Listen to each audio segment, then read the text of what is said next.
Баршаңызға қайырлы күн. Қолдың сары майының пайдасы жайлы білгіңіз келеді ме? Онда бұл видео сізге арналған.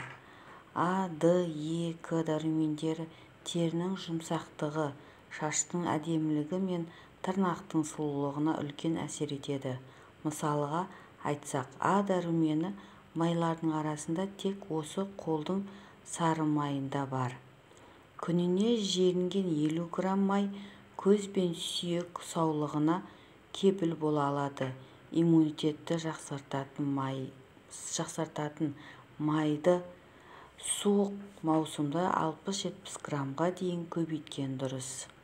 А дәруменіне байланысты май тыныс мүшелерін ішінен майлап жөтелді емделуді тездетеді.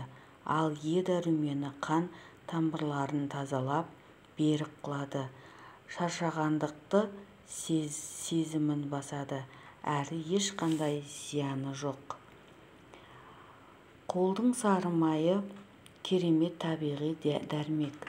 Қазақ дастарханынан қысы-жазы түспеген тағамның бірі қолдың сары майы. Астың да, нанның да дәмін келтірген майдың арнайы ерітілген түрі әсіресе қыста ерекше сұранысқа ие. Кейбір жерде күйдірілген, қорытылған деп аталатын бұл сары майды емдік мақсатта да қолдануға болады.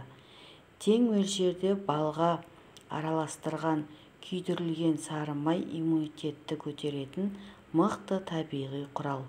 Ол үшін таңертең жылы сүтке араластырып, ашқарынға ішсеңіз болғаны. Ол кеудедегі қақырықты босатады. Ішектердің жиырылу қасиетін реттейді, іш қатуын болдырмайды, иммунитетті көтереді. Сүйектердің беріктігіне көмегі бар. Ағзаны зиянды қалдықтардан тазартады. Жасушаларды жаңарту арқылы ағзаны жасартады. Кемі 3-5 ай жалғастырған жағдайда атеросклерозға қарсы оң әсер байқалады. Қасекеңнің қысты күні суықтап қалған балаға беретін ең бірінші дәрісі де осы. Май қосылған сүт екенін білеміз. Дәмді де сіңімді бұл сусын әлсіздікті жеңуге, ағзадағы суықты қууға қауқарлы. Бал қосылған қолдың сары майы жүйке иммундық жүйеге оңды әсер етеді.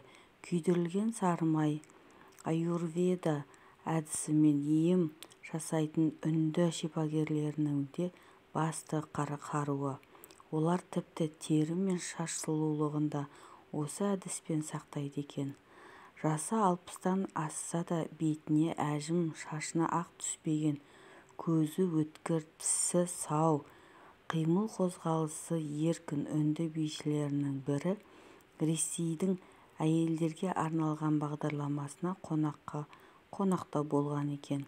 Сонда жүргізуші 60-тағы бишінің 30-ға жетпеген сұлудай мінсіз дене бітімінің сырын сұрайды. Үнді сұлуларының көбі күйдірілген сары майға бал, жаңғақ, кептірілген өрік, мейіз, жержаңғақ қосып жейтін тағамтанушыларды да таң қалдырады.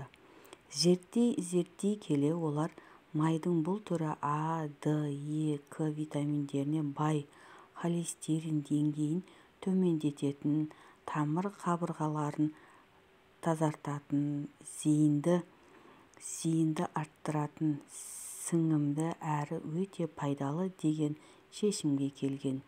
Күйдіру, еріту барысында майдың құрамындағы су толығымен жойылады, сондықтан май ағзада іркілмейді, қайта ішек пен асқазанды тазартады.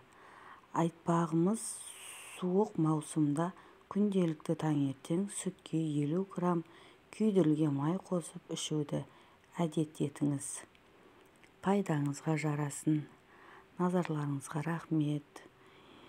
Видеом ұнап жатса лайк басып тіркеліп қолдап кетіңіздер.